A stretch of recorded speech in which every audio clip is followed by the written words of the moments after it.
Hey Bitstocks family, it's Nicola, Head of Marketing at Bitstocks, back again with another Gravity video for you all. So this week, we're talking about one of our frequently asked questions, onboarding.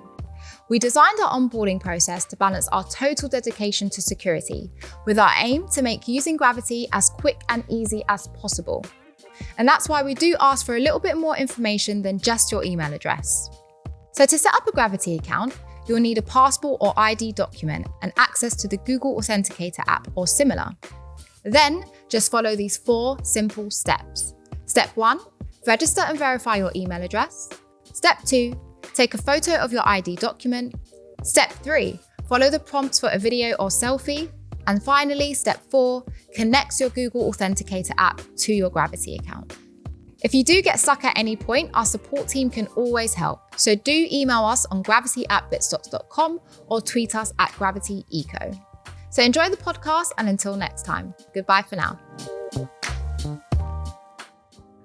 Okay, this is special because we have a Bitstocks podcast where individuals not based in our building has actually traveled to the building to make this happen. So none other than Nicky New, brother Bitcoin Tramp. Bitcoin Tramp. Right.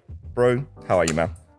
Michael, thank you very much for inviting me today. I'm really impressed, actually. So I'm sort of in awe of your building. This is mad. Congratulations to you and your Thank team. you, brother. This is really Thank nice. So yeah, I'm really excited today to be here talking to yourself. Get gurued at some point, hopefully. Well, let's see if you're open to me being a guru. Right? Exactly. First, though, I wore these for you. Beautiful. Yeah. So I got to stick them up in the camera because Swen didn't put the third camera in there. Stunning. Right? Stunning. Funny enough, you could whack yours up there as well because they're pretty much like the same style, right? So this is a sneaker game. We're representing Dripping SV. We're the cool Dripping ones round crypto. here. We're the cool ones round here, people.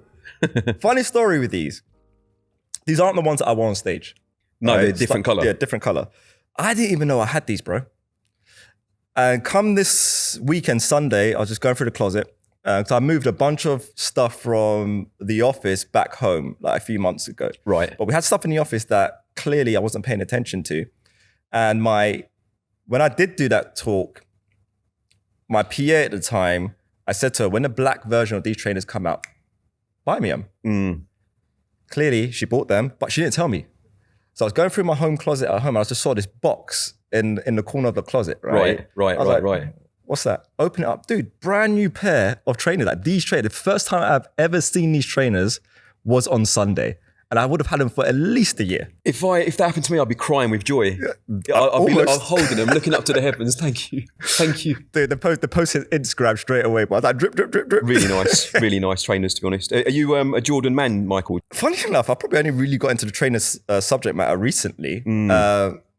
If my brother was here, which he isn't, so Dean, who actually runs like careers at Bitstocks, the company's Agony Aunt, he's the one that really keeps things together. Him and one of our designers here are like mad into fashion. Like his trainer game's crazy, like literally crazy. He's got the Yeezys. He keeps up with all the latest drops. He makes sure that he stays up at night to make sure he gets them. Does he buy 2 pairs? Is he one of those? I don't know. Sell one and keep one. I think maybe he does. Nick, does he buy 2 pairs? Yeah, he literally has a collection. Interesting. Yeah. Very interesting. So he's very invested in the whole trainer game. But with Yeezys, Michael, right? I couldn't wear Adidas. If someone put a brand new pair of Yeezys on my doorstep, I wouldn't be able to touch them. Yeah. Because I can't wear Adidas. I'm quite old, right? So I'm from the Ian Wright, Michael Johnson. Oh yeah, I'm from those days. Ian Wright, on the Nike adverts. Since then, I've never worn anything but Nike or Jordan. I'm one of those. I mean, do you wear Adidas? Do you know what? For me, Adidas was the thing that I wore in my football days. Right. So playing football, Adidas Predators, the first ones. Those were my first fancy boots, the Predators. Wow, I remember them. Then I got the accelerators. Yeah. I had the white pair of accelerators. And then my boy had, they'd done a luminous green pair of accelerators. Right. But to be fair, as soon as Nike Mercurials came on the scene, so this was just before, what's the World Cup Ronaldo had the, it's 98, I'm pretty sure it was 98. 98, we didn't qualify for that one, did we? In 98? No, I don't think so. Yeah. But that's when he had the blue and the silver Yeah, that was it. Mercurals, Yeah. right? I had the black ones, the black pair. Right. After wearing those, it's like Nike's on a different level. Nike's in a different level, different category to Adidas. I've kind of been on the Nike train, as you imagine, since. But subject matter of whole trainers, and to be honest, everything that's going on in the space right now in relation to NFTs. Yeah, exactly. Can you see any like synergies there, or is that piqued your interest as like a trainer collector? There's no reason why these couldn't be broken down into NFTs, but is there a market for it? I think that's what the thing it's proven now. That it seems to be a market for freaking everything. Yeah. Right? Yeah, there might even be a market for a half-drunk bottle of Nicky's water. Yeah, right? This is it. Yeah, are you doing Bitstocks? Are you doing those tokens? That you're going to have them? What, your own? No, we're going to be into tokens, bro. It's like this whole space now for me is at an all-time high in excitement, right? Especially in the SV space. Yeah. There's a lot of like divergence happening and like differences of leadership opinions kind of like happening. But I think that's just a result of the fruits that are coming on the table. And I think everyone's kind of like, this is my fruit, or it should be this way, it should be that way. Yeah. But to me, it just means the fact that we're talking like this is exciting. And right now we have a situation where the infrastructure is kind of there on one side. So token platforms, what Twitch done recently, right, with NFTs. We know Run Protocol. I just had Josh Hensley on the podcast as well. Yeah, he's fantastic, isn't he? Awesome chat. Yeah. Like, he's so freaking switched on. He's bro. so smart, man. So switched on.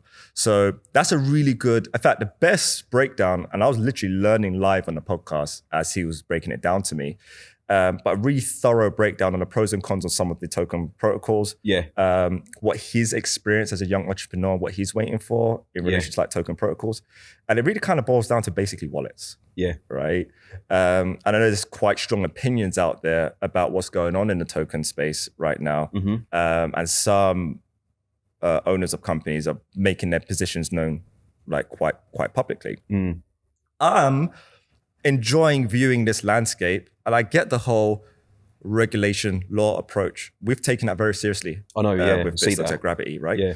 But at the same time, I love the playfulness that's going on in the space as well. And quite frankly, I've got the bills to show just how many conversations I've had with top law firms. Yeah. Right? Yeah. They don't know the fucking ass from their elbow, Nick. Yeah. Like, this is a very gray area. And I've spent a fortune trying to say to lawyers, like, I appreciate it's gray, but we need to pull white and we need to pull blacks. So we know where the F we stand. Yeah. Right? That's been a very expensive process. Yeah. And it's a very feedback loop based process. Is it working? Yes and no. It's slow. It's working, but it's incredibly slow. And what I don't like is spending, if I tally up, hundreds of thousands of pounds, right, over the last 4 years. And I'm also steering a lot of the conversation, which I find very uncomfortable considering I'm here for legal advice. Yeah. And that's basically kind of where the space is. Yeah. Right. So people coming out and tarnishing what's going on with the token boom in SV in relation to law and etc. I think that's a bit harsh, considering everything's going on. I can't say that's the approach that we're going to take here at Bitstocks. Obviously, I've got my compliance and regulatory things that I know I must not screw up, because I've worked so freaking hard for years to get to this point. Exactly. But the innovation needs to flow as well. I don't think there's real solid credence behind why there's so much negative pushback on the token angle and aspects. Yeah. How are you seeing things? Well, first of all, one of the things I most like about Gravity, Michael, if I may draw the conversation back to there, is the way you approach the legal side of it. That fills me with confidence. When I first joined Gravity, I like that professional. We need to see things. We need to know who you are. And we need to make sure this is your bank accounts, Nicholas. Come back when these things, I love that. For me, that's the way I'd rather go. I'd rather do things properly. And it fills me with confidence knowing that you've taken the law seriously. So if I'm going to start dealing with tokens and stuff where they haven't, I'm one of those who might lose a bit of sleep over it. You know, I'm one of those. I'd rather, if I had a choice, I'd rather do things by the law and do things properly. Like my business partner and I, we're doing our accounts. We're making sure we're doing the accounts. We've started the accounts. We've got everything ready. So I'd rather approach it like that. But when you say it doesn't make you feel as confident, is it because you're in possession of managing that yourself? Or is it, because most of these platforms, the way it's going to play out is the platforms who issue these tokens aren't necessarily going to be responsible for the custody and the management of the token. Right. So you could take that into your own possession, but you're talking about how they're being minted in the first place. I'm not sure, Michael. I wish I knew more about them. But I'm sure, like, if you look at XRP, for example, look what's happened to them. You know, there's a lot of discrepancies now. Are they a coin? Are they this? Is the same thing going to happen with us? Are there legal things that we have to do, like you've done here, for example, that also apply to tokens? You know, do you get schooled into this way of thinking when you listen to people like Craig, who speaks about the law and stuff a lot? Am I being, you know, is that part of my journey of, you know, listening to what we would define as peers in the space? Craig's bang on, clearly, with what it is that he's saying, right? But it's like, on the law stuff, I don't dispute what Craig's saying. I think he's genuinely right. However, law on paper is not law in reality. An example of that would be recent US elections. Yeah. Right. Again, it's not about what side you sit on. It's about that wasn't heard in court. Right. And then I look at like the Craig case and everything that we're doing in this space and the importance of what we're doing in this space, because the way I see Bitcoin is what Craig introduced to the world was a mirror. Right. And if you want to be nefarious, cool, but the world will see you. So this mirror incentivizes good behavior because the world will see you, right? Now, that as a concept is great to us and we really band around it, right? But it's terrifying to the establishment, terrifying, right? So when it comes to, law's going to address everything. Well, law is still human beings that are, when in the courtroom, that power is centralized to the decision of a judge.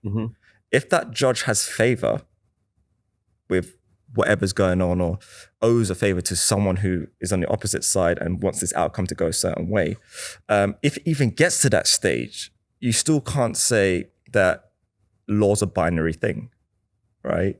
And then you think, all right, there's lobbying, there's these other things like Tether, make billions, and if my fine's going to be 18 million, isn't that just good business? It's nothing, is it? It's a slap on the wrist. It's, you know, if Tether get fined 18 million, they'd probably open a bottle of champagne. Yeah. And celebrate. They did. It's honestly, I can't believe what they do, Michael. How much they print on a weekly basis, and the fact that they were able to get away with it, I can't understand it. So then going back to the law statement, it's like I'm in resonance with Craig. I'm putting it into action. Like, I'm taking it really seriously. We're taking it really seriously here, right? But also I'm being practical. I was like, you can't keep saying wait for law to innovate. Wait for law to innovate. And we've seen this whole space crack on. And in the 7 years that I've been involved in this space, this moment with NFTs is the first true mainstream moment. My phone has not stopped blowing up. I'm talking about people who I didn't even think had that much interest in crypto and what it is that I'm doing, but absolutely blown up, and the opportunities are huge, and it's all around now because people can see tangibility behind this whole crypto malarkey stuff. Yeah, it's still executed terribly. Yeah, right? Really bad. The issue now of what I think is one of the biggest issues in crypto, which we're trying to fix and we will fix with Gravity, is around the custody issue and the self-management of asset issue, which now becomes a bigger issue because if I buy, say, for instance, Steve Aoki art and it's $888,000, right? That's literally how much he sold a piece of art for. That was done on obviously Ethereum, et cetera, et cetera. Now, that's not $888K that I can sell in $1,000 chunks, or I can sell $50 here or $20 there. Like I spent $888K, it's staying in that asset. So then wallet management has now gone up 10x in OPSEC. Because if you now screw up losing a wallet, you've lost that digital art, right? So with us, with Gravity, we envision this world where the concept of money and what value is based on now human perception. And this could be an ever-evolving thing. I don't even want to think that I can surmise the dexterity and thought of what human beings want to create. However, what I do know is if you buy a Pokemon card that's digital and it's worth $1 million, you're probably going to want a bank to hold it, right? As long as you know that they're solvent and they've actually got your asset. The whole aspect of, I need my Trezor for this, I need to download this aspect, this, that, and got gas fees left, right, and center. even with all of that cumbersome BS around it, Ethereum still has penetrated mainstream. It has. That's powerful, bro. Yeah. That's seriously powerful. So I have to look at that. I then look back at what we're ultimately doing at SV, and I understand the hyper-Bitcoinization. I understand what's coming. I understand. But also at the same time, I'm consistently speaking to people in the space and CEOs in the space, right? And it's, we go through these emotions and these ranges where the ones who are really thinking, okay, I'm gonna grab this by the horns and like we need to create our own reality, right? We're actually the ones who aren't paying as much attention to the negative opinions as to what the perception within our space is right now, because we genuinely are trying to cultivate this technology and deliver it into the mainstream arena, right? Because even though crypto is hitting mainstream because of Ethereum, it's still not ready for mainstream because of Ethereum, ironically enough, right? It doesn't scale, does it? So I do genuinely think that this 100% is our time, is our moment. But at the same time, we can't chill anymore, bro. And I kind of feel like we've been waiting on this carrot and everything that's been going on to a certain degree. And I think that's been quite disabling and demobilizing for a lot of people in the space. I think so. How did you and Daniel like kick off and like establish a relationship? You know where this is going, right? Well, okay. Well, let's get Daniel back then. I mean, I don't understand a word of that he says either, I like him a lot. I like him a lot. He's very switched on. Very switched on. Really nice person, Yeah. Michael. I met him when I was on the show with a couple of clowns. Shem and my mates, Shem and Toshi. We were clowning around with a guy called Andreas Brecken on a show, and that's when I met Daniel. And this was a couple of years ago, and Daniel just spent the whole time laughing in our faces. And that's how I met Daniel. He just laughed in our faces because he knew that we didn't know what we were talking about. Michael, we didn't. You know, we went in all guns blazing, and we got abused. And Daniel was stood there laughing in my face. So I was like, "You get it? You're laughing at me, man, because you're laughing at my lack of knowledge here. That's not very nice." Anyway, I just got talking. I thought, you know what? I'd like to meet him one day. I'd like to meet him.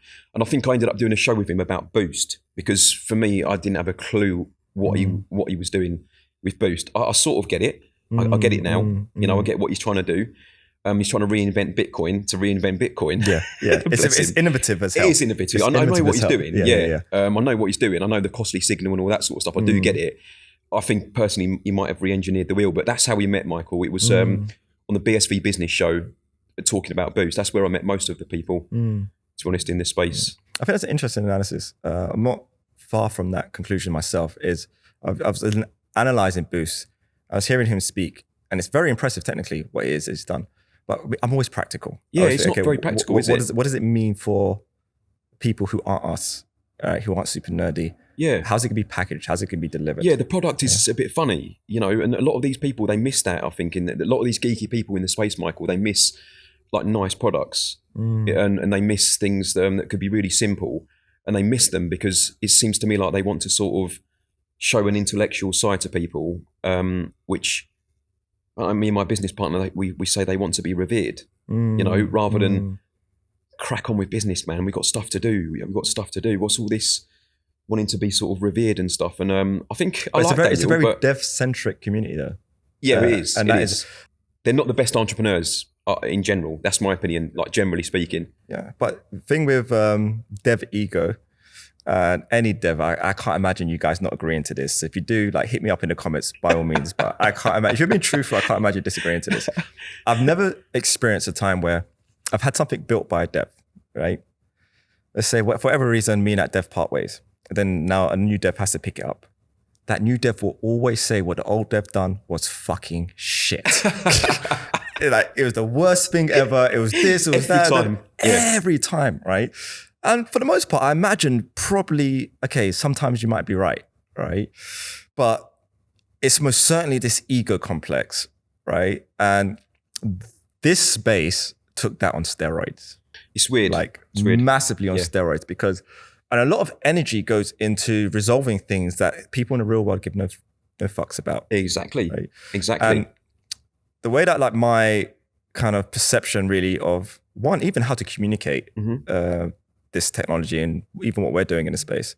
But also like what is truly important to people out there is if I go on a property viewing, right? I'm going on a property viewing because I want to see the house. I want to see what the kitchen's like. I want to see the bathrooms. I want to visualize and simulate what my life will be like if I decided to rent here or if I decided to buy here. I got to check out the garden, etc. When have you ever viewed a property and asked whether it's a letting agent or the landlord the name and brand of the plumbing? Never. But that's what we're doing, bro. We're all speaking about plumbing and no one's like, I want a house. Like I will live in a house. I'm not going to live in my plumbing, right? And I feel like the whole space, for one, is like trying to sell the world plumbing. Secondly, trying to say that my fucking plumbing's better than your plumbing. Yeah, I hate that. Right? Yeah. And then massively missing the whole point that no one gives a shit about plumbing. No one gives a shit. As long as I take a shit and I can flush and it works and it disappears, that's all I need to do, right? And that's where I feel we are on genuinely, and I'm smiling because I'm excited, right? We're on the cusp of breaking out of that, right? There's a few companies taking that real serious. Gravity 100%, we're taking that really, really serious. Even Twitch, really serious. Handcash, most certainly very, very serious. I say Handcash has led the torch in execution of really simplifying things down. And I know Alex, as an entrepreneur, his philosophy is quite inspirational around that subject matter as well. He really wants to like really, really simplify things down. He wants to make Bitcoin fucking invisible. Like he wants to make it completely, completely invisible. And I agree with that standpoint, that sentiment. What things are like, you mentioned like business partner a couple of times. So what things are you guys thinking about? What are you thinking about doing in this space, or how are you trying to position yourself? Our most recent business broke even in 12 hours. It's called Genuine Retweets. And we'd like to speak to your marketing team about that as well, because we can help you get the word out in Twitter. On Genuine Retweets, you follow the Twitter account and we pay people by Bitcoin automatically for doing retweets and likes. Nice. The people on that account are all vetted. So none of them, they're all BSV people with good followers, good engagement, people that you would want Gravity to retweet. And we can organise retweets for you, Michael, 75 at a time, 100 at a time, through decent BSV people. We started this business a few weeks ago because we got sick to death of giveaways and we don't like there's a lack of class, in our opinion, in giveaways. They're not a very classy way to do things. We're supposed to be these serious businesses. And then you see these plethora of scum, fake accounts groveling for 5 rupees and stuff. It's like, we're releasing a new feature today. Can you stop commenting? So the whole business began because my boss at TDXP, who I also work for, Armin, he gave me the challenge of growing the social media. And I took that challenge on board. It was absolutely fine. And what happened is we tried giveaways, Michael. We tried giveaways, and as a result of that, our Twitter account was made to look very, very dirty very, very quickly, which upset us a little bit because it's taken us a long time to build that up. So my boss gave me the directive of finding the solution. I said, not a problem. The solution will be found. 2 weeks later, I come back with what we're going to do now is we're going to do a Telegram group. It's going to be called TDXP Supporters. And in that group, we're going to get people to do the retweeting from there, and we're going to pay them from there in Bitcoin using Pew Pew. Okay. They thought I was a genius. They thought I was a genius. I was like, ooh, I felt really good. I was like, I've sorted this right out. I'm a bad man. What's going on, right? Michael, then all the spam accounts found the Telegram, didn't they? Okay. So then they started coming into there and groveling for this money that this giveaway culture sort of encourages. So as a final solution, I said to my boss, don't worry, we will sort this out. We started a Twitter account called Genuine Retweets. We've done the whole thing off APIs, so it's all automatic. So in your case, if you wanted any help getting any of your Twitter material out there without looking like giveaways, we can do that for you, Michael. We can take the link to your tweet privately. No one has to know that you've even pumped it. And all of a sudden, that tweet of yours will explode in a very natural and organic way. And so far, like I say, we've had repeat business 60%. We've been open 7 days. It's broken even in 12 hours, 60% repeat business. That's very interesting. Yeah, it's very interesting because it's on Twitter as well, where crypto is. So we wanted to have a way where we could take Twitter and dominate that through BSV. And Well, I know like my head of marketing is right there. So I imagine that's she's got a pen out. That's why I'm speaking loud. She's taking that down. But talk about TDXP. Like, tell me a little bit more about that. Yeah, I love what's it. TDXP? So I run another business called BSV App Testers where we test apps, where I wrote to your team and said, we'd like to test Bitstocks and stuff. Yeah. I'll give you a little demo of the Gravity app. I've got it on my phone now. Oh, I love it. Yeah, we'll do that. Yeah. So for BSV App Testers, we set that business up to help the Bitcoin space move forward. So the idea with that one, Michael, was to pay Bitcoin people money for helping apps like Gravity to move forward. So we would do a questionnaire with yourself that we would put out publicly of information that you wanted to find out. For example, do you like our brand? Do you like our logo? That's awesome. That's awesome. And we'll pay people Bitcoin, but no one's taking it seriously because we haven't got a name in the space yet. So because we're not sort of well-known people, that's why we actually took our names off our last business, because we thought we'd actually have more success taking our names off it. You know, because there seems to be like a group of people that sort of control all of the businesses that get kudos and get sort of well-known, and we're not in that group. So, you know. So who do you think controls that group? I'd rather not say, but you know, if you look at CoinGeek and if you look at who writes for them, you know, and if you look at that group of friends, you know, if you look at how quickly their enterprises seem to get into things like CoinGeek and how much attention they receive, my business partner and I, we know that we're probably not going to get the same sort of treatment. I really don't think that's the case, you know. Like, for instance, CoinGeek. I could be wrong. They do support me, Michael. I've got to say, CoinGeek are good to me. Obviously, Calvin's input. I'm quite publicly opposed to most things Calvin. You had a bit of a tiff, didn't you? Yeah. I remember. Calvin, as a business person, 10 out of 10. One of the smartest people I've ever spoken to. Yeah. Like, we had dinner once, right? Did he pay? I can't remember, you know. He might have. Did he pull his hand out of his pocket? Did he? No, I think he did pay. Cheers, Calvin. Yeah, I think he did. I think he did pay. Shrewd, like raw, kind of shrewd intelligence. I was like, yeah, this guy's no fool. Like, he's insanely intelligent, right? However, I did come away from that period with a different understanding of what the strategy was, and I said to my team about a good solid year ago that the oxygen is going to get sucked out the room. And when that oxygen gets sucked out the room, this is about IP, right?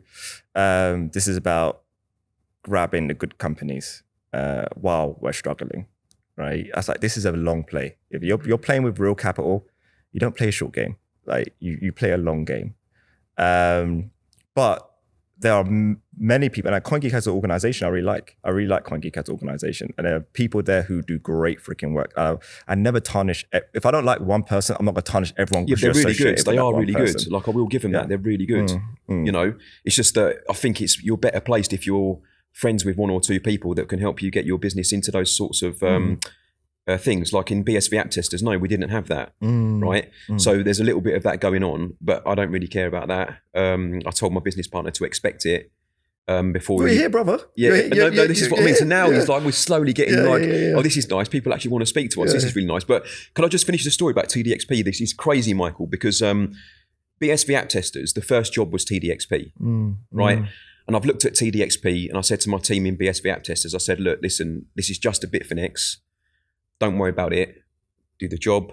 We do the report. We'll get the money. We'll get the reference. We move on. We move forward. One by one, we've all logged into TDXP. And one by one, we've all had the same reaction.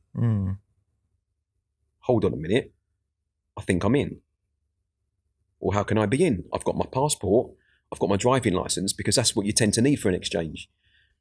On TDXP, you log in with money button and you're in. And you're in. And I rung the team up and I said, right, guys, I said, can we all agree that this is something special? Right? Yes, Nick, we're in, right?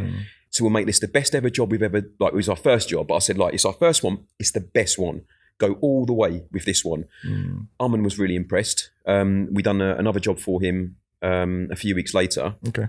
And then I was doing a lot of work for Tonic Powell, making videos, trying to promote their service. And again, they never really said anything to me. They never said thank you. They never acknowledged me. And they never even said thank you once for all of the videos and all of the work that I've done. I'm in a position where my dance business is going bankrupt and I need money because of the coronavirus. And I'm trying to show people like Tonic Powell You got value. Let me do your marketing. And I think I said to them something like, that 1,400 in the top left of your account will be 14,000 by Christmas if you let me do your social media. Again, they ignored it. The day after, Armin offered me a job because he's seen my work before and he knows what I'm all about. He offered me a job. And since then, the numbers of TDXP have gone like this. Wicked. Absolutely smashed it. And we're having a really good time there. They've got tremendous respect for me, Michael. They're really, really nice to me.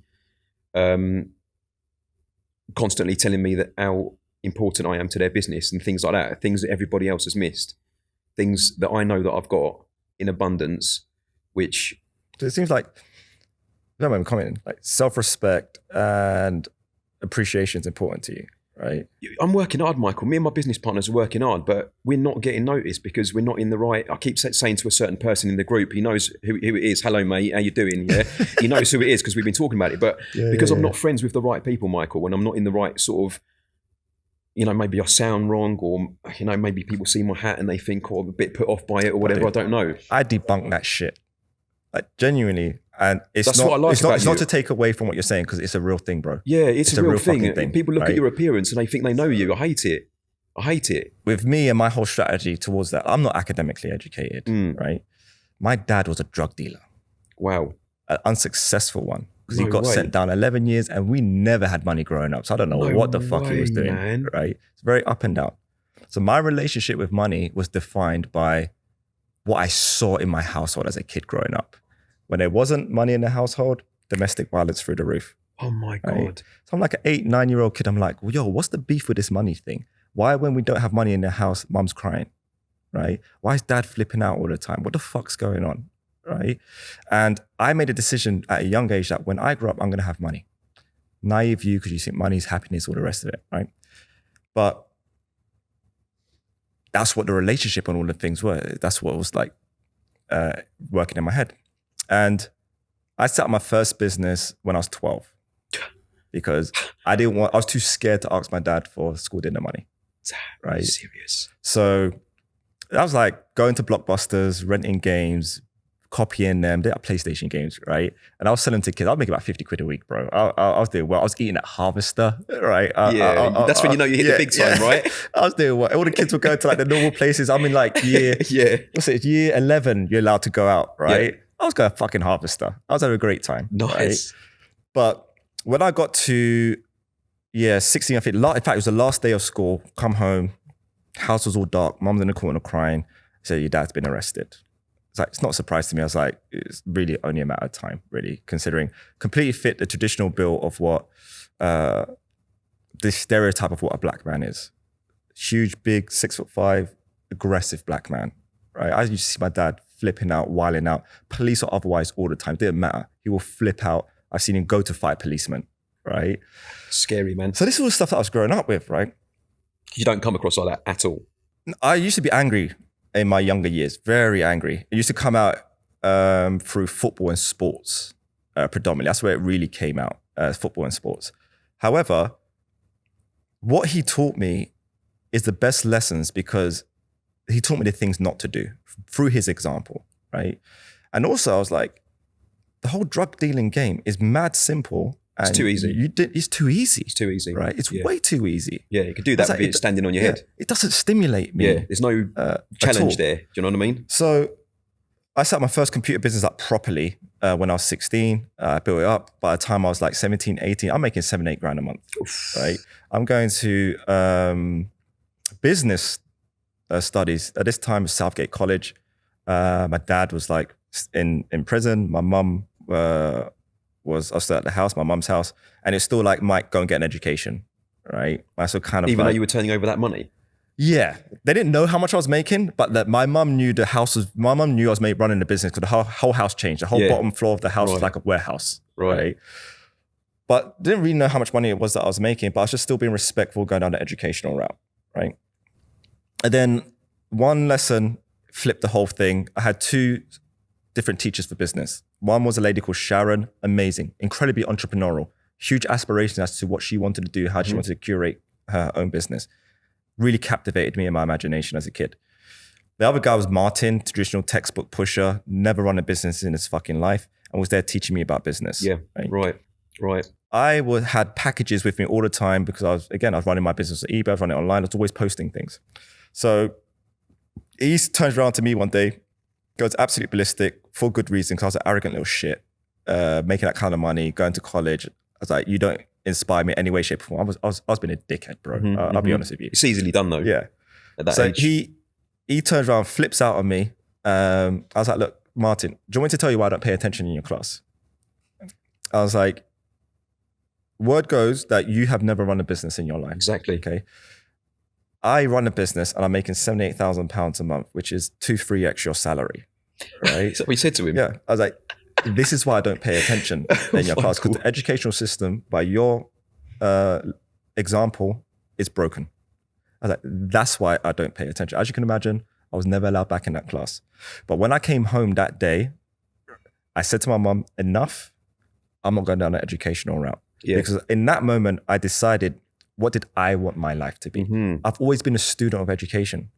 I've always been a student, but just not that system, because I felt like there's too many lies. But they trying to get you to like, you you must get a degree, Michael, and all that sort of stuff. Was it all that? Because I had that upbringing as well. They've done all of that stuff. And then all the while, like all of my, I guess, mates, they were in the park smoking weed, drinking, all this thing. It just worked my MO. It's like what I grew up with, what I witnessed, and what I set myself for. Yeah. I was like, it's not my MO. But the insecurities of what my teachers and my social circle told me and indoctrinated me with leading up to those points had me very introverted. So I was making good money, but I'm making money behind a computer screen. Yeah. Right? I'm not interacting with anyone. I'm not interacting with anyone. I'm learning like you wouldn't believe. Yeah. But I'm not interacting with anybody. And then it got to a point where at 24 years old, I took my head out the sand and I done my first public talk, right? Biggest, most terrifying motherfucking thing, right? Was for me to stand in front of people. At school, if the teacher said, who wants to come and do something on a board, mics like this, like I weren't interested, right? But when it was like, okay, behind every single fear is the person I want to be. So like, cool, I go on stage, I do my thing. Only in that moment, once I also to a room of 100 financial professionals and accountants who were all part of a firm that had like in excess of 100 million under management. So it's a tough fucking room to be your first time. Completely smashed it on a Bitcoin presentation. And I couldn't believe I was having like these PhDs and these smart people asking me questions. I was like, what's going on here? Right? Then I started to step into my power. Not immediately, but I started to realize that I had something that people wanted to hear, right? And then it became a situation where I'm sitting down talking to PhDs. I'm like, bro, what the fuck are you talking about? That's bullshit. And this is why it's bullshit, right? And I just found myself consistently in that situation. Then it realized and it really dawned on me, I was like, okay, it's not my calibrated intent, but as a symbol, there's something powerful here. I'm not trying to look like Clark Kent. I'm fucking Superman. So I'm going to walk on stage. I'm going to wear my fucking trainers. I'm going to wear my fucking hat. Right. Because the only thing that actually matters, that if your ears are tuned appropriately, that you hear the message. Yeah, I agree. It's the only thing that fucking matters. Yeah. And not just what I say, what I do and what I build. And do my actions match up to what it is that I say? Because why should anyone look at your appearance though anyway? They shouldn't, but you know what it's like. That's how we grow up. But why do they do that? I mean, it winds me up, Michael. Like, people look at you, not you, I'm just saying people look at me and like, it's been worse in Bitcoin. They already know what I'm all about. They've already decided. You know, I didn't even show my face for the first year because I didn't want him to see my face for the first 12 months. Because when I looked in the space, I was thinking, you know what? When I show my face around here, this might be a bit of animosity around here. You know? So, yeah, I'm you know. That shouldn't be the case at all, bro. Michael, it shouldn't be, but you work hard and you push yourself and it gets ignored. So you begin to think to yourself. And then the childhood things and the traumas and things that you grew up with. Things that you have been through, you know, they suddenly, they start coming back and you think, oh, here we go again. This is another situation where, because I've been brought up in a white area, Michael, right? So me and my brother were the only two black kids in the whole area. And, you know, the way we were brought up and stuff, like my dad made me go and fight when we were bullied. We were told to go out and fight, right? I'll tell you one story. Don't judge me on this, people, right? But this is what happens when you grow up in a white area and you're black, yeah? This group of children were throwing stones at me from across the road, calling me names and stuff like that. And I come back in, one of the stones hit me. I went to my dad crying. So my dad said, well, who's the biggest one and where do they live? I said, well, the biggest one lives over there. My dad said, okay, son, let's go. So he rolled up his newspaper. We went to the house. And I was quite young at the time, and this kid was 14. My dad was like, well, is that him? Is that who threw the stones? Yes, Dad. That's who threw the stones. All right, son, we'll fight then. Fight. Okay, Dad, we'll fight. Right? So that's how I got brought up, Michael. I won't tell you exactly what happened because it was naughty. But similar as well, bro. Like similar. And again, it's like... And you still have that fight for your life. And you think if people start abusing you and start treating you like that again, whether it be you ignore me because you've looked at me and you know what I'm all about. You've already decided. You've heard that I'm a dancer, but you don't understand I've got a degree in banking because you've already decided he's just a dancer. He wears a silly hat. He's not intelligent to be enough in Bitcoin. All right, that's fine. But come when you see what I'm capable of, keep that mentality. You know, that's the way I see it, Michael. It becomes a fuel. Yeah, it is a fuel. It is a fuel. Yeah. That's exactly what it is. And so there's two ways to approach it, isn't there? You could let it get you down and stuff. And you think, well, I've just been working 11-hour days since April. And I've been starting businesses like Genuine Retweets. And for some unbeknown reason, certain people in the space won't react nicely to the businesses that I start. We've started BSV app testers to help the Bitcoin space move forward. People not too keen on sort of, well, let's go and get our business tested. Let's see if we're ready for the main stage. That's the whole point of starting business, Michael. I think it's just exposure though. I didn't know that you guys are doing this as a service. Now that I know, like, I'm interested to get feedback naturally on our application. Right? And same thing with you, Michael. Like, I did not know what gravity was because every time you tried to explain it, you took me on this journey. Deliberate. That rendered my left eye pointing towards my nose, right? When I actually found out what gravity was, it is amazing. So I now don't understand why more people don't talk about gravity. It kept me going during the... I was saying to your colleagues here before you come, Michael, I was unable to pay bills without gravity during the coronavirus. The only way I was able to not get in financial trouble during the coronavirus because my street dance business is going bankrupt, right, was gravity. So the little bits of Bitcoin that I did earn, I paid it through gravity. My God. I'm serious. And I was the one who spoke to you when we done that Bitcoin association. That was me trying to tell you. Gravity sorted me out during the coronavirus. But I use Bitcoin. So it's different. But the point I'm trying to make, Michael, is that we didn't know. Like, if I'd have known about gravity 2 years ago, I would have got you 2,000 customers. It weren't ready enough. It weren't ready. Like, we've only been in like beta for a year. And we're only just now going to rip off the Band-Aid from beta once the mobile app goes live, right? Which I've been testing on my phone for about almost 2 months already. So we're going to make sure we knock all the bugs out. We're going to release our iOS app. We've already got the Android app in the works, which now people know. But yeah, we're going full steam ahead on a lot of things, but I still wouldn't say we're anywhere even remotely close to the true promise of what I want to deliver. My piece really here is the world, we need a bank. Now, I don't care how people feel about it. We need a bank. We need an honest bank. We need a bank that is in the traditional sense of what a bank's there to do. Everything in money, banking, is all based on water, maritime law, right? On either side of a river, and a river controls the flow of currency, you have banks, the river bank. It's all modeled off water. So my job is just to help navigate the flow of currency, and we take a fee, right? But what's important is you need to know how the flow of currency was navigated and why I'm taking a fee, right? So transparency is important. And knowing a bank's reserves against their liabilities, their assets and their liabilities, and their solvency, right? That's the piece. That's the nugget that I'm going to deliver to the world in this space and be like, because this technology exists, the humanity has a choice. I'm not saying gravity needs to be the choice, but gravity is going to be the only choice. It's going to be the first choice that says, if I'm with Barclays, I've got £10,000 with Barclays, I cannot validate or verify that Barclays is good for my money, right? If I have it with Gravity, I don't need to trust them. I verify that Gravity has my money. I know exactly where the needle in the haystack is. And I also know the health of Gravity as a whole. Is Gravity running a unhealthy fractional reserve ratio? No. Yes or no? That's what we're about to deliver to the world. I'll show you some little snippets of our white paper as we got it here. But we've done it, bro. Mathematically, we've done it. Funny enough, on that, this is all linked to squares and circles. Which I know. And 3 plus 6 plus 9. You done a video on squares and circles, right? Yeah. So I can't. In fact, I did get a chance to speak to Daniel about it on our podcast. He did say at the end we could get into like relativity and all of these other subject matters. But yeah, what griped you about squares and circles?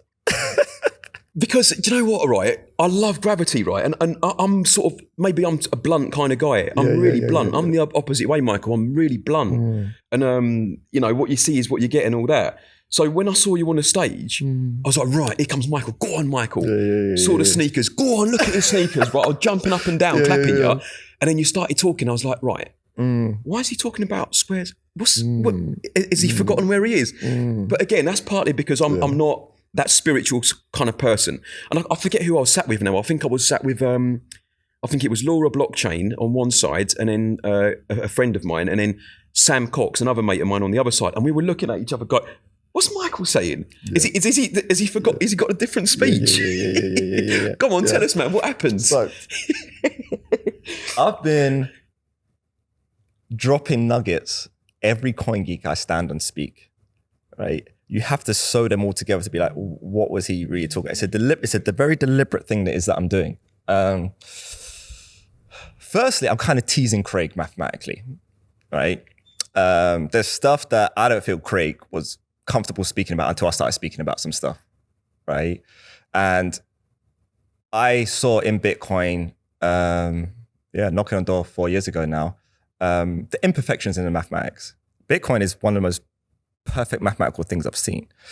But also, like, I detected the hairline fracture in the mathematics. Also saw that Bitcoin is a torus. When you say torus, what in a torus, like the star sign, you mean? What is torus? Yeah, so a torus just literally like a donut ring. So the universe itself is a torus. Believe it or not, you are a torus, right? So you got an apple, right? Apple's a perfect example of, say, nature torus. So you and your body, you're the core. What forms the body that makes the apple shape in a human sense is your energetic field, your auric field. So you can't even see that dimensionality to you, right? But I assure you, it's motherfucking there. Everything in the universe is ultimately a torus. Well, not everything in the universe, but it's torus. So in Bitcoin sense, it's where it started to dawn on me is we're talking about Turing completeness, okay? We're talking about computation. We're talking about memory, storage. This system isn't even close to being alive yet. And what animates this system isn't what people think animates this system. It's the invisible aspect that animates this system. So us doing an instruction on the iPhone, right? Speaking a command into a system that triggers a transaction. If I code something to do things in an autonomous fashion, we coded it in order to do it in an autonomous fashion. So then, if you restrict the amount of data that you can fit in a window of time, right? So in Bitcoin's case, 4 transactions a second, okay? You need to think of that in terms of intelligence and the density of intelligence. There's never gonna be enough connections to have a brain lit in BTC. BSV has been designed that you can have an infinite density of connections to light things up, right? So then it's like, if once we have all of these dances happening on SV, okay, very quickly it will look like chaos, blockchain or not, it will look like chaos. There's just so much information happening, people just be like, whatever, right? But that's if you don't believe there's order, right? Or believe that you can do, say, forecasting or work out firing sequences. Or right now we're looking at blockchain as I'm moving money from here or moving money from there. What about a clock cycle, computational clock cycle, right? Where the firing sequence will give you either the accurate result or a scrambled result, right? I'm getting a bit flummoxed here, Michael. Right, I'm trying to stay. No, you can ask me questions. You can pluck out, and then we can hyper simplify. So right now, everyone is analyzing the body, the things that you can see. As you said, you're very practical. What's in front of you is what's in front of you, right? Cool, sweet. Like we do a lot of that, right? And that's like the basic things it is that you're seeing now in the whole space is an analysis of the body. With what Gravity work is doing in order to create new products is what are the aspects and attributes to Bitcoin and the way Bitcoin works and the way that we are a part of that equation to find new solutions, because you have to factor in the outside, not just the inside, in order to create a new solution. So I give you an example with kind of what it is that we've done. So with our Solvency solution, people have been trying to crack this whole, how do you validate you own something in a zero knowledge environment? So how I need to make sure I don't need an auditor to step in and say, I've done this, right? Or this is good or this is bad, right? You've got what you've got or you haven't got what you've got. You've got implementations like Zcash and all these other things who've tried to work out ways of going about doing things. But that's now making it a completely anonymous system and you're fucked and you actually now illegal. Remove things that you can't do. Yeah. So with Bitcoin and it being a public ledger, that is a good thing and that's a bad thing. The good aspect is everything's there. We can see it's a mirror, as I was saying before, right? The bad aspect is if I say to you now, Nicky, Gravity's put all your data on the blockchain. And now someone could do data mapping to work out that when Nicky's down at his local supermarket and buying some bread and eggs on his Gravity card, someone's reverse engineered what they're seeing on chain and worked out your spending patterns and know that this is you now. They've identified you. Yeah. How would you feel about that? How would you feel about us at Gravity? You'd be coming at me, bro. Yeah, I'd be upset. I'd be upset. Yeah. I'd be thinking like my privacy had been infiltrated or something like that. And that's what's going on right now in the bank, isn't it? They've already sold my information this morning. You know, so I'd be very upset. Yeah, very upset. Everyone would be. I would be pissed. Yeah. And so putting everything on chain hasn't been the solution up until now. I don't know what's the point in it. I don't get it. You know, take for example something like Twitch, that is supposed to be all on chain, right? You know, hello, morning everyone. I went out last night and I had a really good time. Should I have to put that on a chain? I guess it's up to like the individual to decide. Yeah, I should have a choice whether I put that on a chain or not. On something like Twitch, you haven't got a choice. So there's another example, Michael. Say if you say something that you didn't really mean because you may have had a drink or you may have had an emotional trigger. And something like that. It is acceptance, though. Yeah, but then you stick it on the blockchain, and then it's like, yeah, but guys, when I said that, I was drunk, or when I made that comment, I was in a certain emotional state. You haven't got a choice on something like Twitch. So I agree with you. Yeah, but public discourse, though, however, there's a different degree of responsibility, right? Because if we were sitting here chatting and these cameras weren't on, only thing we have to be concerned about is upsetting each other, right? Yeah. We switched the cameras on and now I've got a responsibility and now you've got a responsibility, right? The internet does that to us immediately. And my whole notion around that subject matter, and this is literally my mantra to life now, I feel like we're all on a journey of self-mastery anyway. I feel like I've really acknowledged my journey of self-mastery in the last 5 years. And for myself is, I know that the things it is that I can control are my own actions. If, say, I actually kind of lost my train of thought there. That's something that doesn't happen very often. In fact, don't edit this out, Swen. I am human, right? We are human. This shit happens. Help me, Nick. What the fuck was I just talking about? I'll help you. You're talking about mastering your own thoughts, being a master of your own thoughts. Oh, right? That's ironic. I lost my train of thought. And then you lost your train of thought. I'll take that one on the goddamn chin. All right, let's segue. Practical solutions. Practical solutions. Practical there we go. solutions, right? So I was actually talking about solvency, then we segued. So if everything's on chain, right, there's great reasons to put a lot of stuff on chain.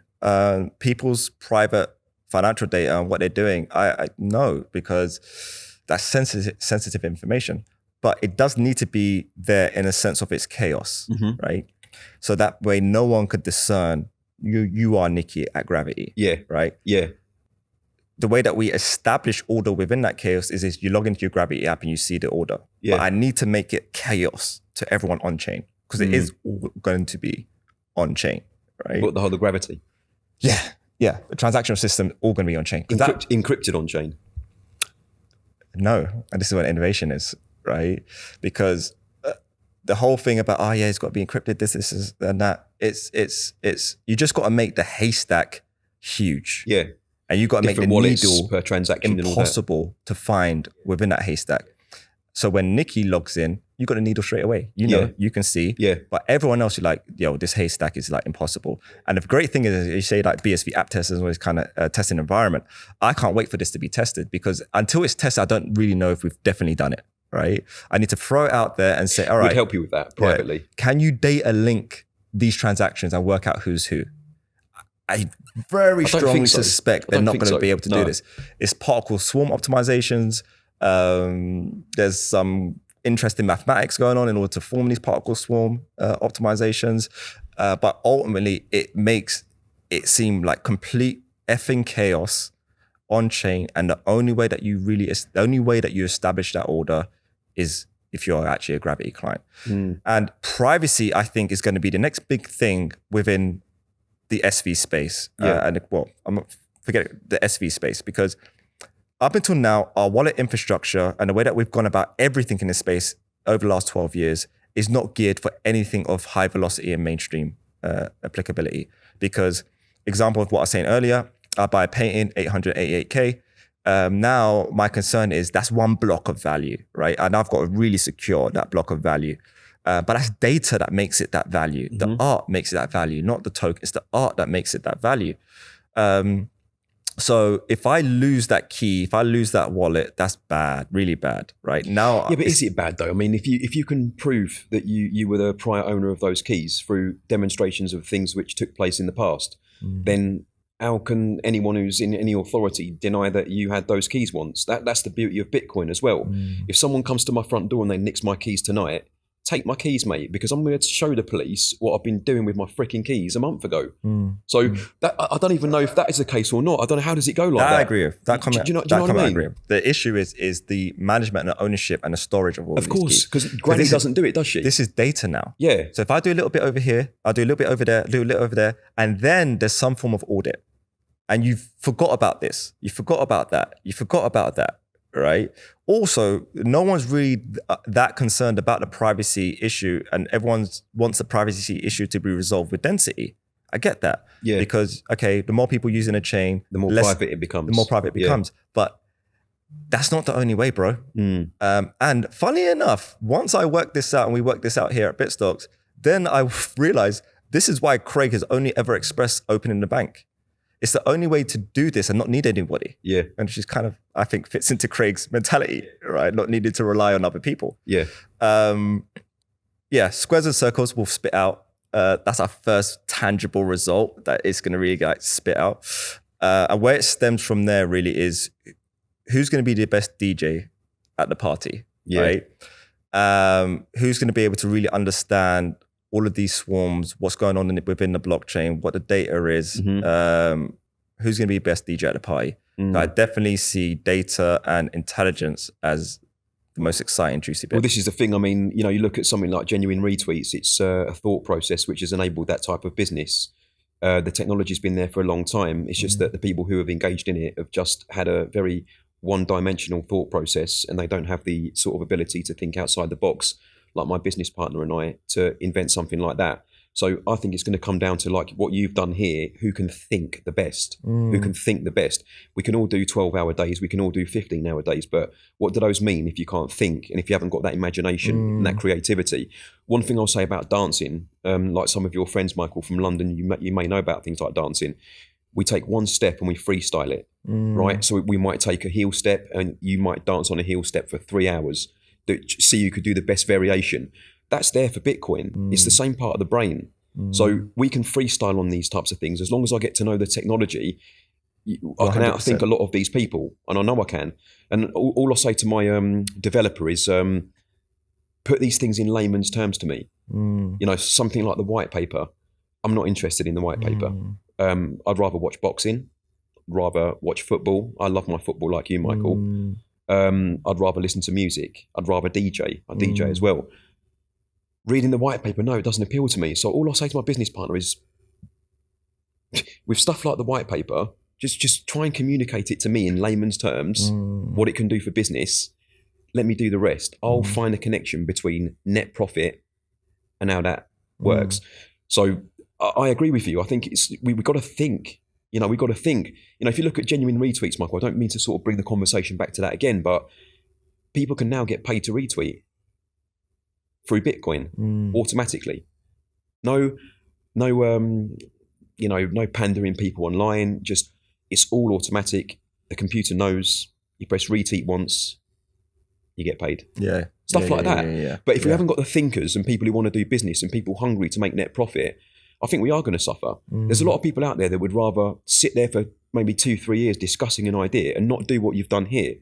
Put a business out there that works, that makes money, that actually does something for the space. There's a lot of this. The businesses that I run, they make profit. The sole reason for those businesses is not for Bitcoin. We're not on a crusade for Bitcoin. I want to go and smoke a cigar with my business partner in Philippines. That's what I'm thinking about. We want to make money. We know with the ideas that we're working on, Bitcoin to us has just become money. That's the only thing that's going to matter to people. It's just money. I put my money in Gravity, where I do my banking, and then I do what I want with that money. It's connected to my NatWest account, where the other money is. So for me now, because I've been using it, Michael, it's not Bitcoin anymore. It's just bills and paper. That's how I look at it now. I can't wait for you to see what we've got coming, man. Honestly, this is amazing. Firstly, thank you for being so open and candid with your feedback. You're getting me like hyper excited, like all over again. And it's literally just a daily occurrence. Good. But the things that we have coming, like you're already using it in a way that I didn't imagine people probably be using it in that way right now. I thought we'll wait until we deliver the aspects that we need to deliver. But hearing you say what you just said, dude, I can't wait to start giving you more tools that allow you to do more of what it is that you're already doing. We want it. We want this. The thing that really does matter to all the entrepreneurs in this space is we need to provide tools that allow people to earn. We have to. Period. And that's what this is meant to be all about. All of mine do, but people aren't really seeing it like that. I don't know why, but on genuine retweets, you get paid to retweet. How easy can you get any easier than that? Right? On BSV app testers, you get paid to help businesses like Gravity make sure that the features are within your parameters of what you expect and things like that. You get paid for that. We've had jobs on there, Michael, where we've been paying people $3-4 to look at a Bitcoin business. And we're having to say to people, does anyone want to come and earn this money? Or are you all just waiting for the price to go up? Does anyone want to work around it? Does anyone want to put any effort in? Or is 5 minutes work for $4 too much? Is that too much for you? Because they've all got this. That's a good return, especially if it's a good stream of $4. It's unbelievable. If you look at the hourly rate of what that offers, it's unbelievable. Everyone's got this. I see them online, Michael. Yeah, Bitcoin's going to do this. Bitcoin's going to do that. Well, is £4.50 for a job that's going to take you 5 minutes where you're going to help Bitcoin? That's good money. Where are you? Where are you? Yeah, that's good money. It's weird. So what's the volume capacity for something like that? Mate, we broke even very, very quickly in BSV app testers because we knew there was a demand for it, but we just can't get... So how many people could take that option of there's $4 on the table. Yeah. How many people can grab $4 on the table? I think for that one, we had, I think it was a job for 35 people. Okay. So we work with, we actually get more business from non-Bitcoin businesses. They actually take us more seriously. So the main amount of business that we've had, it's been from non-Bitcoin businesses, Michael. So our biggest client, I shouldn't say their name because they want us to sort of keep it quiet, but they're a Japanese business who their apps have got millions of downloads.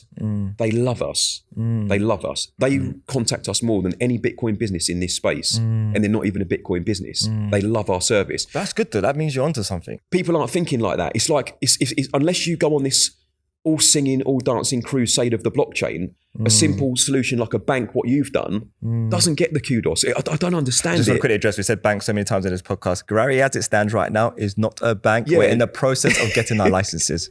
But banking, you get what I mean, though. I mean, like simple ones like this. When I say simple, I don't mean the thought process. I mean, as a user, whoa, this is brilliant. I can press that button and I've got my pounds now. I'm going to give you a live... Oh, go on, let's have a look. You can play around the app. I just wish I knew what was going on. Like, if I knew what was going on sooner, Mike, I would have got the word out there. You know, I really would have done. Like, I just never understood what this is literally the iOS app for Gravity. Oh, I'll hand it to you. I'll just like log in. Face ID, straight in. There you go. All right. So have a little like flick around there, and just tell me the difference between what you experience with desktop and the app experience. Well, this is phenomenal. It might crash, by the way. Don't fucking judge me if it crashes. First of all, it looks phenomenal. It's very, very simple. Yeah. Very simple. I'm allowed to sort of press around a bit. Go around. Do your thing. So long term. What's long term and short term? Because that's not on the. That's not on the yeah. So that's basically, these are now investment pots. Right. So I've defined that myself as to how I want to break that up. So you can name those whatever you want. Yeah. But for me, the way that I like to invest is I have my long term, I have a short term, I have a medium term. So you're an investor, Michael, as well. You're a trader. You're a trader. I'm an investor. Yeah, I've always been an investor. Interesting. Your investments. I'm like, can I press the free? Yeah, go for it. Just press around whatever you want. But it's like where, yeah, we've been testing that now for... Oh, shit, I just closed it. It looks amazing, Michael. Congratulations. So this should be out soon, right? I know me and Josh have been having jokes about this. Coming soon. Josh Hensley. No, Petty. Josh Petty. Yeah. But we really want to get in a habit now of just building out our tech, battle testing it, and just releasing. Yeah. Right? Like really just get into that habit. So I don't even want to talk about the big things it is that we've got going. There's so many things that we've got going on here that I just want to, you'll know when we deliver it and you can play with it. Michael, right. I'd like it if people use Bitcoin more and actually used it, because they would understand something like gravity and how freaking awesome it is. There's a lot of people out there just don't spend their Bitcoin. But it's not the point. It's money, right? And what you're just waiting for, they're waiting for your Lamborghini, mate. That's what's going on. Oh, it's gone. It's gone. You're joking? Yeah, what happened to it? Did you crash it? Yeah. Not again, to be fair. But I tell you what, selling it after that crash and publicizing it, this is where transparency don't always work in your favor. Dude, I took a bath on that fucking car. I took an absolute bath on that car because of that crash. Damn, man. But yeah, I'm officially not a stereotypical Bitcoin guy. I don't have a Lambo anymore. So it's done. Still what was it like, by the way? Was it expensive to run and stuff like that? Those are the figures that you just don't even look at because you don't want to fucking know. Yeah. That was the most expensive Performante in the world. It was the most highly customized. It was the only one of one Performante in the world. So the whole story behind that is, as a kid, I grew up, I had the SE30 Diablo on my wall as a kid. Right. And I just remember, I don't know why, because I told you kind of my background, right? I didn't You're have a proper petrol head, aren't you? Yeah, but I didn't have a privileged background. But as a kid, I was like, I'm going to fucking buy that car. Yeah. Right? Yeah. When I'm older, I'm buying That's so that cool, shit. man. And I'm going to buy that color. Yeah. Right. So then when it got to having the opportunity to buy a car, I was like, yeah, it has to be that color. Well, many people don't realize that was the second one I bought. Right. The first one I bought was still that color, but all of the really high customization things that I wanted to do didn't have enough time, and Lamborghini just said flat out no to a bunch of them. Then started to build up a bit of a profile with Lamborghini, really great relationship, even to this day, amazing relationship with Lamborghini. And then they want to do more things for me, right? So they reached out to me and they asked me, we need a crazy enough customer who's willing to do a crazy enough spec for the Goodwood Festival of Speed. No way, man. So straight away, I was their first phone call. Are you serious? I was like, I'm not sure if that's a good thing or a bad thing, right? But fuck it, whatever. Because I was already thinking about, I didn't really customize it the way that I wanted to customize it. Yeah. Right? So I was like, I will order this car if you do the thing that you told me was impossible on my first one, and they even cited legal reasons as to why they couldn't do it. Simple ask. Basically, Rocky IV? Fan of Rocky IV? I love Rocky, yeah. Okay. Yeah. You know that scene where he comes back from the press conference of agreeing to fight Drago. Yeah. Adrian's at the top of the stairs. Yep. You can't win. You can't win. Yeah. And he's pissed. Yeah. Right? So he bounces. He goes for a drive, doesn't he? Lamborghini scene. Yeah, right. Okay. Right. So that's a Lamborghini he gets in, is it? Yeah. So it's a Lamborghini he gets in. As a kid, that just seeing the wheel turn and that logo. Yeah. Right? Yeah. I was like, that's such a good scene. And the music and everything is just amazing. Even to this day, I have that album and I play that song. Yeah. Right? There's no easy way out, is it? That's it. Yeah, I've got that on there. Yeah. Wicked song. Great tune. But if you notice the logo, that logo is just a shield. But it just has the ball. In fact, the logo today has a shield. Back then, it's just the ball. Right? So all I asked Lamborghini on my first car is like, I just want a bull logo. I want the original Lamborghini logo. I don't want a shield around it. I don't want a Lamborghini insignia. I just want a freaking bull. Also, I'm a tourist as well. Right? Did they actually do that for you? No, they said no. They said we can't do that, legal reasons. Right. We don't own the rights to that. Anymore. Come next time around, and then now they needed me to do something special. I was like, yeah cool, I'm down. I'll do it. Give me my ball logo. And what did they do? They done it. Dude, I swear to you, it's the only one in the world that has just the ball on the headrest. That is mad. And there's a plaque that is a Lamborghini. It's an official plaque from Lamborghini stating that it's a Lamborghini homage to the poster I had on my wall as a kid. God. And even like the CEO, they done a whole documented build. The CEO signed my documented build. Mate, they must love you, man. It was an incredible experience. To be honest with you, the relationship that I had with Lamborghini to this day is still amazing, but mostly testament to the sales guy that I met at Lamborghini, a guy called Steve Higgins. I met him at an event called Salon Privé. This is when the Huracan first was released. And he was trying to sell me the Huracan. This is just when I incorporated Bitstocks. Literally the same year I incorporated Bitstocks. So 2014. So I was looking around the Huracan. I was like, oh, this is so nice, right? And he's like, really nice guy. I'm dressed the way that I'm dressed. He didn't see that. So as you know, you take that like wow, like fucking hell, like that's fucking amazing, right? Yeah. He took me as a serious buyer straight away. It means so much to you, doesn't it? It means a lot. It means so much to you when people don't judge you. It means a lot. So he came over straight away. He's like, what do you do there? I was like, I'm into Bitcoin. Bro, Bitcoin is what? $300? 200, like something around that mark. I was like, yeah, I'm like into Bitcoin, set up a advisory service for Bitcoin. And he just that day was listening to a podcast on Bitcoin for the first time ever. So he had a plethora of that. He was genuinely interested, right? So lucky is that? How lucky is that? So he was trying to sell me the car. I was like, bro, if I buy this car right now, I don't have a business tomorrow. I can't afford this car right now, right?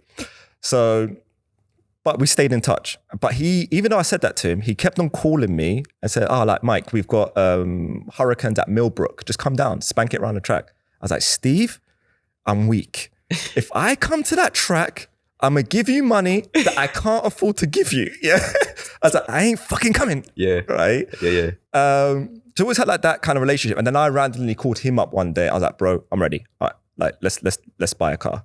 And like since then, the kind of circles and kind of things it is that he's introduced me to, a couple of things happened really. Because the first time I really, I guess, penetrated wealth circles in this way. Nice. And wealth and intellect not correlated. They're not always correlated. Like I've been at like the most prestigious dinners with like the most prestigious Lamborghini clients, with like the CEO on this side, like all the top other people. Like this is just a table of 10 people, 6 of which are clients. Of one, I'm one of the 6, and the rest are like the highest people you can imagine at Lamborghini, including the CEO. Right? It's a private dinner in Mayfair. I'm sitting there talking to some people, like the owner of View Cinemas on this side. He's got an insane Lamborghini collection. This guy was like a lawyer, like really fucking smart, switched on geezer. Geezer opposite me, on the other hand, was thick as shit, like genuinely thick as shit. Being in these types of circles, it made me realize that perception's not everything, man. It's not. And wealth and intellect not always correlated. Yeah, but at least when you've got, sorry, Michael, but at least when you've got wealth, people just automatically assume positive connotations about you. That's the advantage they do have.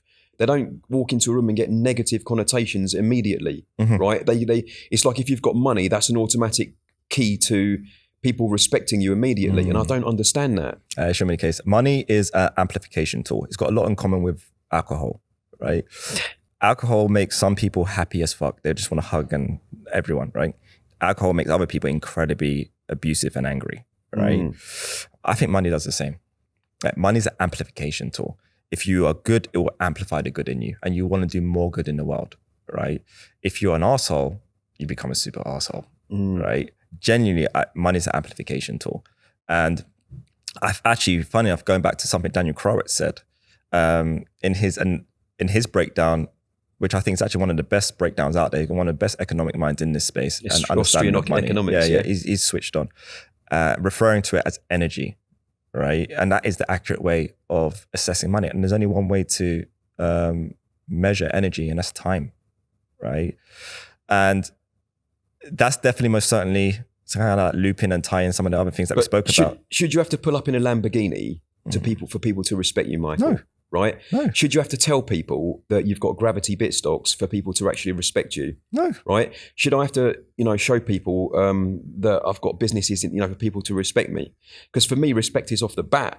And then you can only then go ahead and remove that respect by behaving a certain way. Whereas I feel in certain circles, it's the other way around. The respect ain't there. You ain't going to get my respect until you prove yourself. I don't like that. And it's like having loads of money is a proof to that. Why? Why should it be?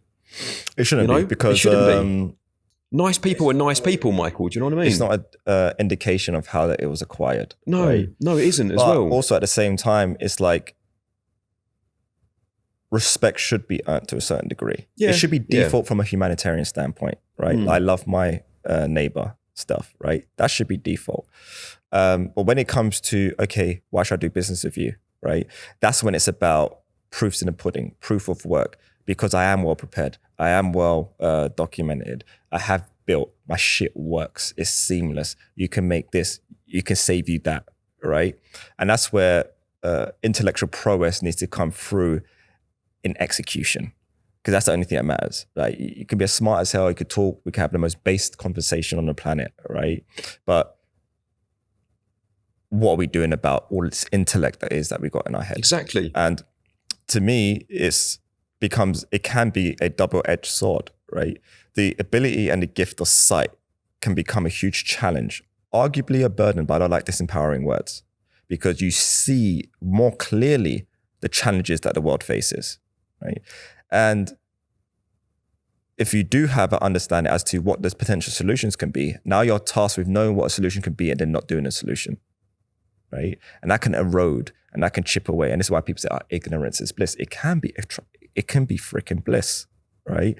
But if you see challenge and you take issue, if you take issue in the world and you see a challenge, the challenge will soon be yourself if you don't rise to addressing that challenge for the world, right? I think so, that's my mantra. And that's literally genuinely what it is that I live by.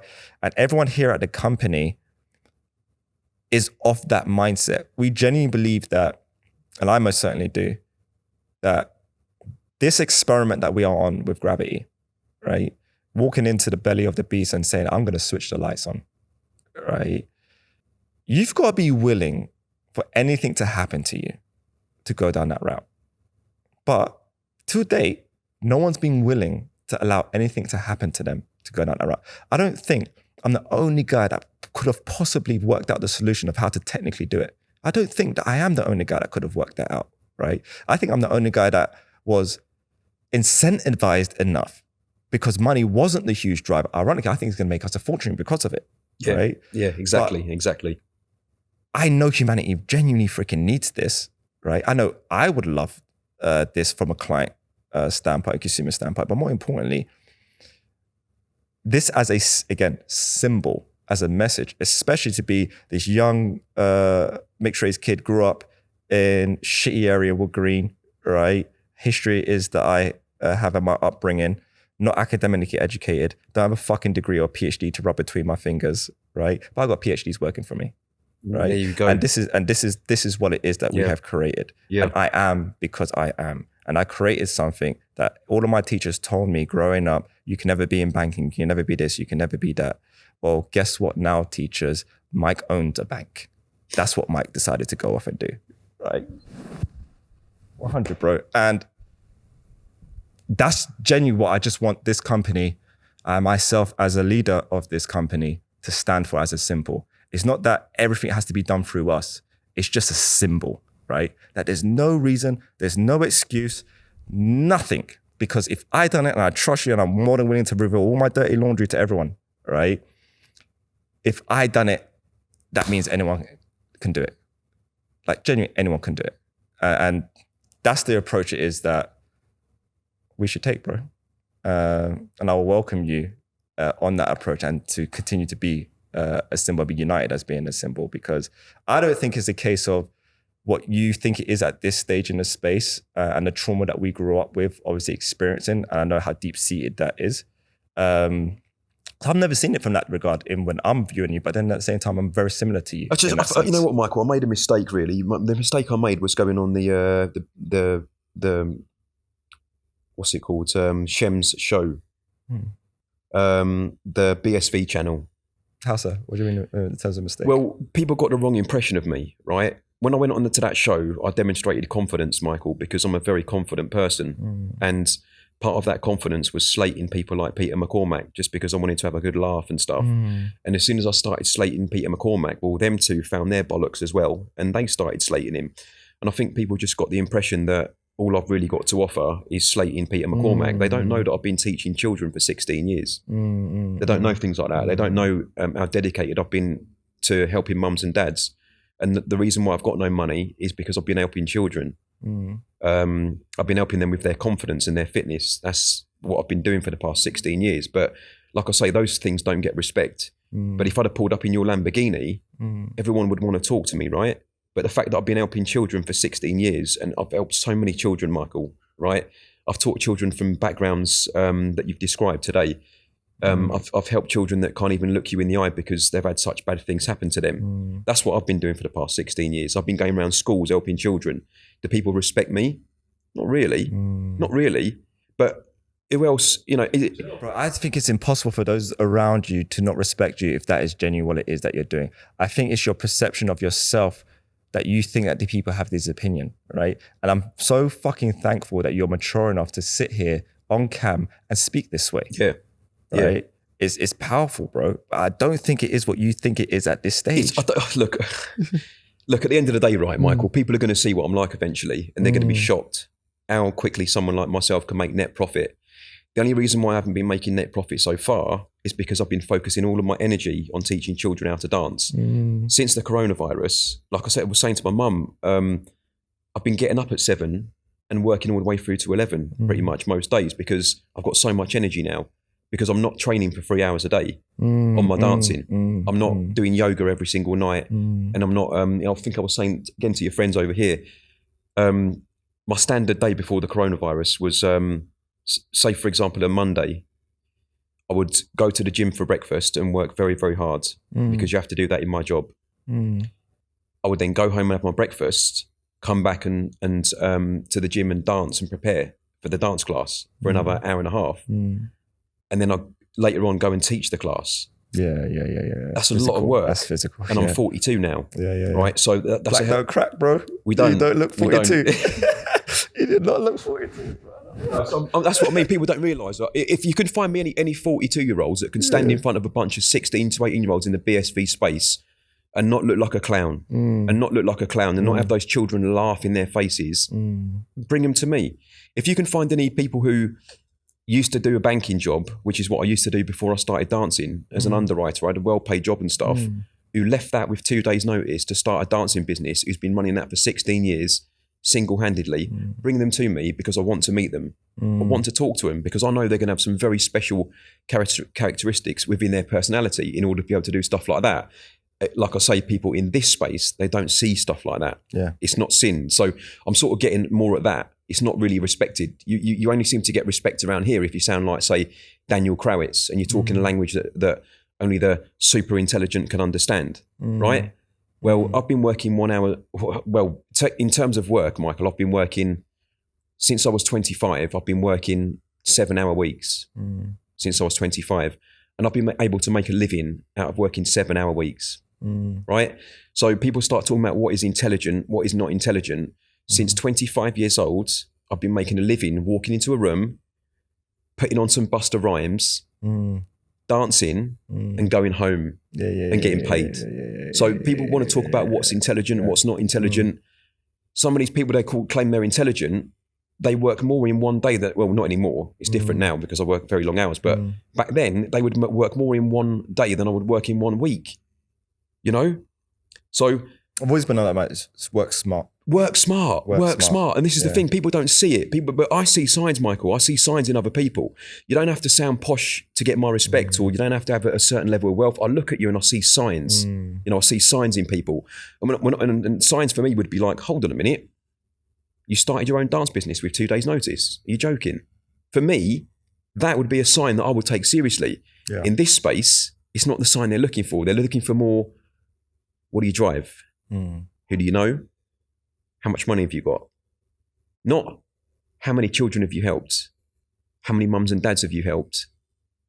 Did you really work 7-hour weeks? It's weird, but like I say, people will see the different signs, Michael. But one thing that I really like hyper hammer on is, I said it earlier today, every human being's on their journey of self-mastery. Like whether they know it or not, genuinely on a journey of self-mastery. And the reason why, say, for instance, when say you and Daniel done your video on me about the whole squares and circles stuff, so well. You took that so well, Michael. It's the only thing that I can create, the only way that I can be divine is by focusing on my own creation. My actions, my thought process, my truth, more importantly, my truth. You didn't care about that at all, did you? I find it funny. In fact, you were actually laughing. I remember because I saw your comments. It's good. I don't care. Like if someone doesn't understand it, that means that, Mike, you need to get better at explaining, because when I talk, my whole notion is the brain works in pictures, right? So if someone can't draw what I have said, I've done a shit job of explaining it, right? So I'm not always going to get it right, bro. Right? No one's perfect, Michael. On that, I got it fucking right though, by the way. You just need to go back and watch it again, right? But I'm not always going to get it motherfucking right. And how people respond to things like, dude, you gave me promotion. I don't care if it's negative or not. Yeah, right? That's like, the way I looked at it as well. That's the sort of way I looked at it. It's like, it's mad cool. It's mad cool. And I know that if I ever had the opportunity to just sit down with either one of you, which now it has actually happened, right? Which is great, is I never had an issue with you then, but now I super would never have an issue with you now.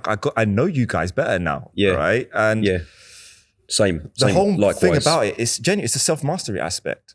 The only thing I can control is me, bro. My actions, who I am, right? I can't comment on who other people are or who they want to be and all the rest of it. All I know is the only way that I can operate in truth is myself, right?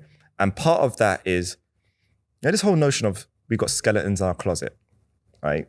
I had like an epiphany moment with this before Christmas, right? So silly. We say it to each other since we were kids. I'm like, the only person who could fucking see these skeletons are me. Therefore, if they stay in my closet, the only person they're haunting is me. So why am I keeping these skeletons in my closet? And it's like, who am I really afraid of, or who knows about these skeletons? Actually, fucking no one. So why don't you just get them out your closet, right? And I just started doing it. I just started, like, even my partner, fucking hell, she got a reality check and a half, right? Because I was just like, this is my thought process. This is my thought, this, that. And these are things that we are indoctrinating in our societal complex to not have the confidence to accept ourselves first. Exactly. Ourselves first. You've got to do that, 100%. And that it takes confidence, Michael, to do that. Yeah. And it's a growing, it's confidence is something that has to be grown, right? And like I said, I was fucking nowhere near this confident, even as little as when I was 24. I'm 33 now, so that's not even that long ago, right? And the biggest aspect when I say self-mastery, it doesn't matter what I say or other people say, because the biggest word is the first one, self. Because wherever it is being said, that person has to apply it to themselves, right? And everyone's life and their successes will change if they understand their own divinity and their power, that they are a creator.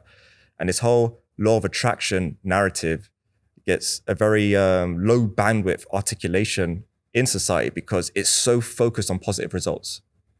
Law of attraction is never considered in negative results. But how can it be only for positive? It's working all of the fucking time. It's not working, if I charge up my energy towards one goal, I'm gonna get that goal. Or law of attraction, fucking great. It is every fucking second at every moment, every freaking day, right? And the way that you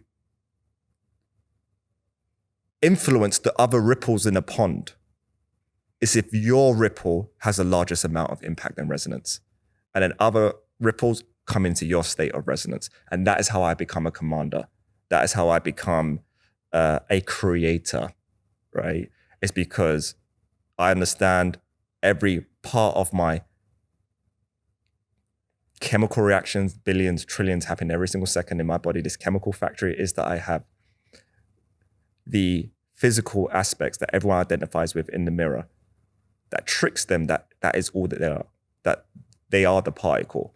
But my thoughts predate these particles and form these chemical reactions that then tells me I'm hungry, I'm sad, I'm happy, I'm this, I'm that, right? This chemical factory, who is the master? This is the shell. The being within the shell is the master. And I've spent the last, not gonna do 10 years, like I said, quite aggressively, last 6 years, is understanding who that being is and who is the master of the shell. So I hope that when I go on stage and when I speak, it's not the shell speaking. There's a being within the shell speaking. And that's a fundamental difference because that guy, the being, is immortal. This dude, this shell, has an expiration date. Again, squared circle. We'll touch on that next time.